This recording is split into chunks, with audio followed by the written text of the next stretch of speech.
जय माता दी। जय मां कामाख्या। ओम ह्रीं दुर्गाय नमः। ओम ऐं सरस्वत्यै नमः। ओम क्रीं कालिकाय नमः।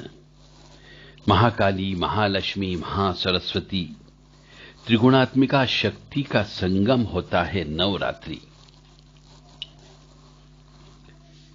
आने वाले समय में गुप्त नवरात्रि आ रही है, जिसको माघ की गुप्त नवरात्रि कहा जाता है।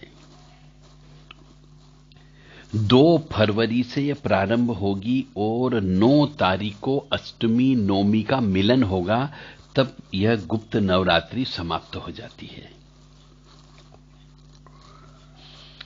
19 साल के बाद में राहु अपनी मित्र राशि वृषभ में गोचर करेगा। जो साधक जिनका वर्तमान में जन्म पत्रिका के अनुसार राहु की महादशा चल रही हो, राहु की अंतरदशा चल रही हो या राहु की प्रत्यंतर दशा चल रही हो, उनको सिद्धि मिलने की संभावना है। यह रहस्यमय ज्ञान आपको देव राधा ट्रस्ट सत्यवाणी चैनल से दिया जा रहा है। जो भी साधक जो देवी मां की साधना करता हो, क्योंकि नवरात्रि शक्ति साधना का समय है और चूंकि गुप्त है, तो इस गुप्त नवरात्रि में केवल 10 महाविद्या की साधना की जाती है। काली, तारा, महाविद्या, षोडशी, भुवनेश्वरी, भैरवी, छिन्नमस्ता च विद्या दुमा तथा बगला सिद्ध विद्या च मातंगी कमलात्मिका एत 10 महाविद्या सिद्ध विद्या प्रतिर्किता। यानी इस गुप्त नवरात्रि में केवल आपको 10 महाविद्या की ही साधना करने हैं, और जो मनुष्य इन 10 महाविद्या के बारे में नहीं जानता हो, उसे गुप्त नवरात्रि नहीं मनाना चाहिए।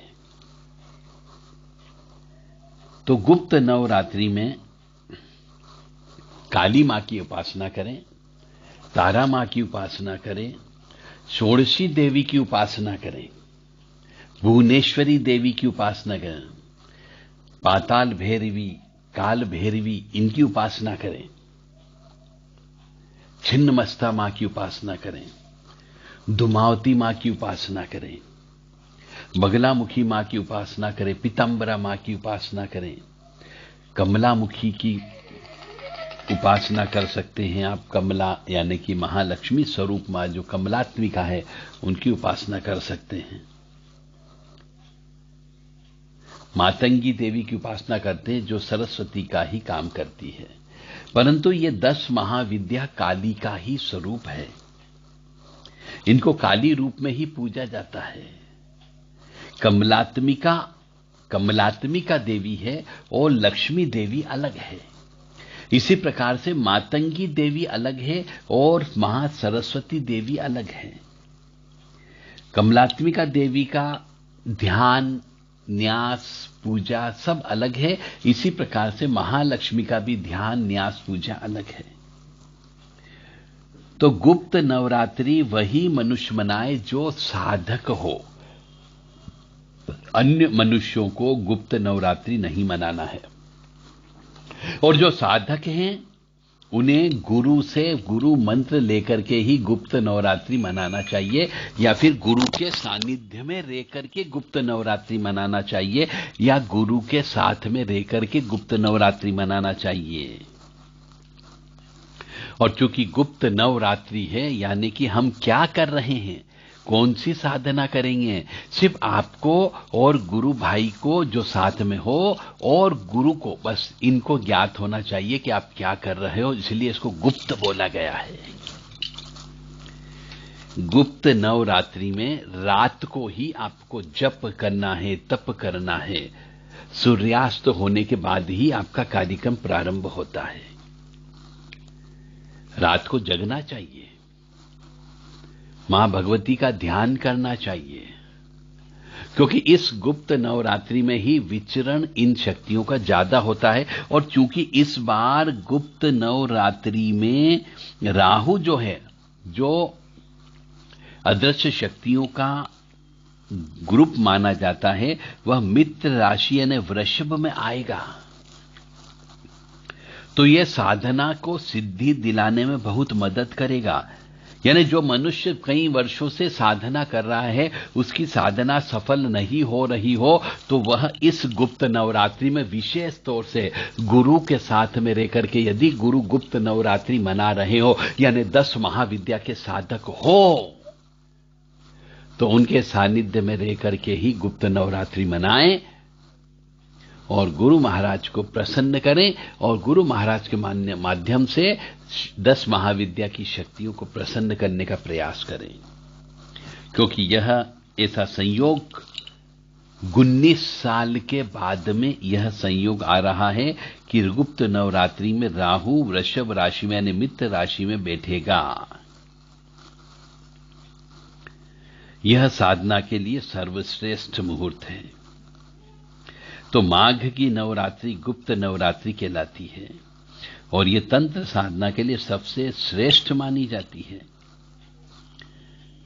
यानी कि दुर्गा जी की आराधना इस गुप्त नवरात्रि में नहीं करनी चाहिए, मां सरस्वती की आराधना नहीं करनी चाहिए, लक्ष्मी मां की आराधना नहीं करनी चाहिए। इस गुप्त नवरात्रि में केवल महाकाली, दक्षिण काली, शमशान काली, कंकाली काली, भद्रकाली, उनकी उपासना करना चाहिए। मां तारा देवी की उपासना करना चाहिए, षोडशी देवी की उपासना करना चाहिए, भुवनेश्वरी देवी की उपासना करना चाहिए, भैरवी देवी की उपासना करना चाहिए, छिन्नमस्तिका देवी की उपासना कर सकते हो, धूमावती मां की उपासना कर सकते हो, बगलामुखी मां की उपासना कर सकते हो, मातंगी की उपासना कर सकते हो, कमलात्मिका की उपासना कर सकते हो।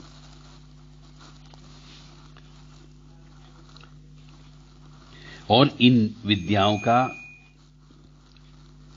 उपासना करने का क्रम भी है और भेद भी है। और जब भी साधना करते हैं, क्योंकि साधना का मतलब होता है अदृश्य शक्तियों को प्रभावित करना, अदृश्य शक्तियों को आकृष्ट करना, तो राहु की यह स्थिति बहुत ज्यादा महत्वपूर्ण होती, क्योंकि राहु भी अदृश्य है, छाया ग्रह है। राहु काल के चलते यदि कोई गुप्त नवरात्रि में विशेष पाठ करता है तो उसके बड़े लाभ प्राप्त होने की संभावना है। इस बार की गुप्त नवरात्रि ग्रहों की चाल की वजह से भी ज्यादा महत्वपूर्ण हो गई है। इसलिए 2 फरवरी से यह साधना प्रारंभ हो रही है। राहु वृषभ राशि में आ जाएगा, सूर्य शनि मकर राशि में गोचर करेगा और मकर राशि के स्वामित्व जो है वो शनि के स्वामित्व की राशि है। और सूर्य शनि एक साथ एक ही राशि में होने से तंत्र क्रियाएं बहुत सुगमता से होगी और कोई व्यक्ति तंत्र करेगा किसी के ऊपर तो फलित भी होगा। और यदि कोई व्यक्ति ये 10 महाविद्या की साधना गुप्त नवरात्रि में करता है तो इसकी आराधना से कोर्ट कचहरी में विजय प्राप्त होने की संभावना होगी, संतान सुख होने की संभावना होगी, मारण, मोहन, उच्चाटन, विद्वेषण, आकर्षण ये कार्य भी आपके सुलभ हो सकते हैं। राजनीतिक सफलता के लिए भी यह बहुत अच्छी बात है। पद प्राप्ति और प्रतिष्ठा के लिए भी बहुत से साधक साधना करते हैं, आत्म सुख की प्राप्ति के लिए भी साधना करते हैं। तो यह सब जो साधना प्रारंभ कर सकते हैं। 5 फरवरी को बसंत पंचमी होगी। इस दिन मां सरस्वती जी की पूजा की जाती है। 8 तारीख को नर्मदा जयंती की पूजा होगी। इस दिन नदियों की पूजा की जाती है। और अष्टमी नवमी का मिलन जो है 9 फरवरी को होगा। यानी अष्टमी नवमी का मिलन जब भी होता है उस समय गुप्त नवरात्रि में पूर्णाहुति कर देना चाहिए। इस प्रकार आपको गुप्त नवरात्रि केवल साधक मनुष्यों के लिए होती है, साधारण मनुष्यों को नहीं मनाना चाहिए। और गुप्त नवरात्रि में केवल 10 महाविद्या की ही उपासना की जाती है, साधना की जाती है और यह गुरु गम्य साधना होती है। गुरु से मंत्र लेने के बाद ही करें। अपनी मर्जी से टीवी में देख करके, किताबों में देख करके, यूट्यूब पर देख करके या न्यूज में देख करके आपको साधना नहीं करना है, क्योंकि यह साधना तीक्ष्ण साधना होती है। और इस समय, इस साल राहु विशेष तरीके से आ रहा है, इसलिए जो भी व्यक्ति करेगा, चाहे गलत कार्य करेगा तो गलत सिद्ध हो जाएगा और अच्छा कार्य करेगा तो अच्छा कार्य सिद्ध होने की संभावनाएं बहुत ज्यादा है। परंतु ऐसे साधक जिनकी जीवन में जन्म पत्रिका के अनुसार वर्तमान में राहु की महादशा चल रही हो, राहु की अंतरदशा चल रही हो, राहु की प्रत्यंतर दशा चल रही हो, ऐसे साधक को उनकी सिद्धि पूर्ण होने का समय यह गुप्त नवरात्रि है, जो 2 फरवरी से 9 फरवरी तक अष्टमी के दिन तक चलेगी। जय माता दी, जय मां कामाख्या। काली तारा महाविद्या षोडशी भुवनेश्वरी भैरवी छिन्नमस्ता च विद्याधुमा तथा बगला सिद्ध विद्या च मातंगी कमलात्मिका एतदस महाविद्या सिद्ध विद्या प्रतिर्गिता। क्रीम क्रीम क्रीम रीम रीम होम होम दक्षिण काली के क्रीम क्रीम क्रीम रीम रीम होम होम, ये काली मां का बहुत ज्यादा चलने वाला मंत्र है। रीम त्रीम ओम ह्रीम वशट त्रीम ओम रीम स्त्रीम होम फट, ये मां तारा देवी का मंत्र है। श्रीम रीम क्लीम ऐम सोम ओम ह्रीम कैल ह्रीम हस्कल ह्रीम सकल ह्रीम सोम ऐम क्लीम ह्रीम श्रीम, ये मां भगवती षोडशी देवी का मंत्र है। ऐं ह्रीं श्रीं क्लीं भुवनेश्वर्ये नमः, ये मां भगवती भुवनेश्वरी देवी का मंत्र है। हस्यम हस्करी हस्यम हस्यम हस्करी हस्यम हस्त्रम हस्कलीम हस्त्रोम, ये 2 मंत्र जो है पाताल भैरवी कह सकते हैं या भैरवी देवी का मंत्र है। छिन्नमस्ता मां का मंत्र भी है। ओम श्रीम ह्रीम ह्रीम क्लीम ऐं ब्रज विरोचन्ये हुम होम फट। तो ये जितने भी मंत्र हैं, इसमें बीज मंत्र का पुट अवश्य है और बीज मंत्रों में पावर होती है, क्योंकि गुप्त नवरात्रि में 10 महाविद्या जो है तंत्र की सभी देवियां कहलाती हैं। तंत्र के तरीके से ही इसकी पूजन अर्चन की जाती है और जो भी मनुष्य गुप्त नवरात्रि मनाता है, 10 महाविद्या में से किसी भी देवी की साधना करता है तो उसे बलि अवश्य देना चाहिए। बिना बलि दिए साधना की पूर्णता नहीं होगी और दशांश हवन भी करना अत्यंत आवश्यक होता है। तो दशांश हवन करें, बलि भी अवश्य दें, तब 10 महाविद्या की साधना आपकी संपूर्ण मानी जाएगी। फिर भी आप यदि जो मंत्र किसी गुरु से प्राप्त करते हैं तो गुरु के निर्देशन के अनुसार भी चलें, परंतु जो मोटे मोटे नियम थे वो मैंने आपको बता दिया। और यदि आप बलि नहीं दे सकते हो, शराब नहीं चढ़ा सकते हो, तो फिर आपको 10 महाविद्या की कोई साधना नहीं करनी चाहिए। इसकी कोई भी आपको सिद्धि प्राप्त नहीं होगी। इस बात का अवश्य ध्यान रखें। बाकी आपके भाग्य के अनुसार, आपके कर्म के अनुसार आपको जो गुरु मिलेगा वो आपके कर्मों के अनुसार मिलेगा। अच्छा गुरु होगा या बुरा गुरु होगा, या आप उनके साथ एडजस्टमेंट कर पाएंगे या नहीं कर पाएंगे, पूर्ण ज्ञान आपको दे पाएंगे या नहीं दे पाएंगे, यह आपकी और गुरु की आपसी अंडरस्टैंडिंग पर निर्भर करता है। जय माता दी, जय मां कामाख्या। हम मां भगवती जगत जननी और 10 महाविद्या से प्रार्थना करेंगे कि आपको उचित गुरु प्राप्त हो और आप साधना के मार्ग पर प्रशस्त रहें और आपको सिद्धि प्राप्त हो, सफलता प्राप्त हो, ऐसी कामना हम करते हैं। काली तारा महाविद्या षोडशी भुवनेश्वरी भैरवी छिन्नमस्ता च विद्याधुमा तथा बगला सिद्ध विद्या च मातंगी कमलात्मिका एतदस महाविद्या सिद्ध विद्या प्रतिर्गिता। क्रीम क्रीम क्रीम ह्रीम ह्रीम होम होम भय भद्रकाली भय क्रीम क्रीम क्रीम ह्रीम ह्रीम होम होम। इसी प्रकार से क्रीम क्रीम क्रीम ह्रीम ह्रीम होम होम शमशान काली के क्रीम क्रीम क्रीम ह्रीम ह्रीम होम होम। यानी क्रीम शब्द काली मां का बीज मंत्र है। ह्रीम जो है महामाया का मंत्र है। इसीलिए आपको यह काली माँ की यदि कोई प्रार्थना करते हैं तो उसमें पहले आपको ये मंत्र अवश्य बोलना है। या देवी सर्वभूतेषु शक्ति रूपेण संस्थिता नमस्तस्यै नमस्तस्यै नमस्तस्यै नमो नमः। या देवी सर्वभूतेषु लक्ष्मी रूपेण संस्थिता नमस्तस्यै नमस्तस्यै नमस्तस्यै नमो नमः।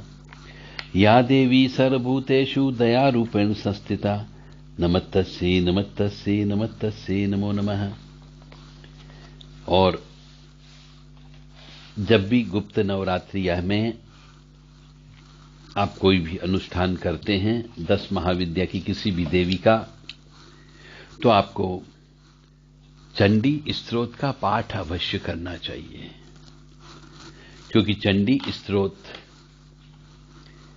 पूरी 10 महाविद्या में किसी भी देवी जी की आराधना करें, उपासना करें, साधना करें, ये चंडी स्तोत्र हर देवी 10 महाविद्या की किसी भी देवी के लिए लागू होता है। तो ओम घोर चंडी महाचंडी चंडमुंड विखंडिनी चतुर्वक्ता महावीर्या महादेव भूषिता रक्तदंता वारारोहा महिषासुरमर्दिनी तारिणी जननी दुर्गा चंडिका चंड विक्रमा गुकाली जगद्धात्री चंडी यामलोद्भवा शमशानवासिनी देवी घोर चंडी भयानका शिव घोरा रुद्र चंडी माहेशी गणभूषिता जानवी परमा कृष्णा महात्रिपुर सुंदरी श्री विद्या परमा विद्या चंडी वेरी मर्दनी दुर्गा दुर्ग शिव घोरा चंड हंत्री प्रचंडिका माहेशी बगला देवी भैरवी चंड विक्रमा प्रथमे भूषिता कृष्णा चामुंडा मुंड मर्दनी रणखंडा चंड घंटा रण रामा रण प्रिया भवानी भद्रकाली च शिव घोरा भयानका विष्णु प्रिया महामाया नंद गोप ग्रहोद्भवा मंगला जन्नी चंडी महाक्रुद्धा भयंकरी विमला भैरवी निद्रा जातिर्बुद्धि स्मृति क्षमा तृष्णा क्षुधा तथा छाया शक्ति मार्या मनोहरा तस्यै देवे नमो यावे सर्वस्वरूपेण संस्थिता प्राण प्रिया जाति माया निद्रा रूपा महेश्वरी या देवी सर्वभूतेषु सर्वस्वरूपेण संस्थिता नमस्तस्यै नमस्तस्यै नमस्तस्यै नमो नमः। महाचंडी शिव घोरा भयानका वरप्रदा कांचनी कमला विद्या महारोग मर्दनी भूचंडी शिव घोरा चंडी त्रैलोक दुर्लभा देवानां दुर्लभा चंडी रुद्रयामल सन्मता अप्रकाश्या महादेवी प्रिया रावण मर्दनी मत्स्य प्रिया मांसरता मत्स्य मांस बलि प्रिया मधुमता महानत्या भूत प्रमथ संगता महाभागा महारमा धानदा धन्य रत्नदा वस्त्रादि मणिराजादि प्रजा विषय वर्धिका मुक्तिदा सर्वदा चंडी महा आपत्ति विनाशिनी रुद्र दया रुद्र रूपा रुद्राणी रुद्र वल्लभा रुद्र शक्ति रुद्र रूपा रुद्र भूषा सन्विता शिव चंडी महाचंडी शिव प्रेड गणविदा भैरवी परमा विद्या महाविद्या च षोडशी सुंदरी परमा पूज्या महात्रिपुर सुंदरी गुहकाली भद्रकाली महाकाली मर्दनी कृष्णा कृष्ण स्वरूपासा जन सम्मोहनकारिणी अति माद्रा महालज्जा सर्वमंगलदायिका घोर तंद्रा भीम रूपा भीमा देवी मनोहरा मंगला सिद्धि दायिनी सर्वदा शिवा स्मृति रूपा कीर्ति रूपा बुद्धि रूपा मनोहरा विष्णु प्रिया शक्र पूज्या योगिंद्रपि सेविता भयानका महादेवी भय दुख विनाशिनी चंडिका शक्ति हस्ता च कौमारी सर्व कामदा। इस प्रकार से यह रुद्र चंडी स्तोत्र गुप्त नवरात्रि में 10 महाविद्या की किसी भी देवी जी के सामने आप उपासना करते हैं तो आपको ये पाठ करना ही करना है। यदि आपको मां भगवती की बहुत सारी स्तुतियां स्तोत्र बोलना सीखना हो, पढ़ना सीखना हो, तो आप हमारे से देव राधा ट्रस्ट से संपर्क कर सकते हैं 9893128047 और 7649862712 पर व्हाट्सएप पर संदेश दे करके आप अपनी इच्छा जाहिर कर सकते हैं। इसके लिए विशेष क्लास आपको अटेंड करना होती है। देव राधा ट्रस्ट सत्यवाणी चैनल धर्म के प्रचार प्रसार के लिए कृत संकल्प और प्रतिबद्ध है और सनातन धर्म की जो गुप्त विद्या हैं उन विद्याओं को आगे बढ़ाने में सहयोग करने को तैयार हैं। इसी तारतम्य में यदि कोई भी धर्म प्रेमी बंधु तंत्र करना सीखना चाहता हो कि तंत्र कैसे किया जाए, तंत्र से शत्रु को कैसे हटाया जाए, तंत्र से सुखी कैसे रहा जाए, तंत्र से कोई व्यक्ति आपको परेशान कर रहा है और आपके पास शारीरिक शक्ति नहीं है, मानसिक शक्ति नहीं है, धन की शक्ति नहीं है, कोर्ट कचहरी में हारने की संभावना है, तो तंत्र विद्या से आप उसको कैसे हरा सकते हो। यह यदि कार्य आपको सीखना हो तो देव राधा ट्रस्ट से संपर्क कर सकते हैं। नंबर हम पुनः बोल देते हैं 9893128047 और 7649862712। इन नंबर पर व्हाट्सएप के माध्यम से संदेश दे करके आप अपनी उचित जानकारी प्राप्त कर सकते हैं। जय माता दी, जय मां कामाख्या।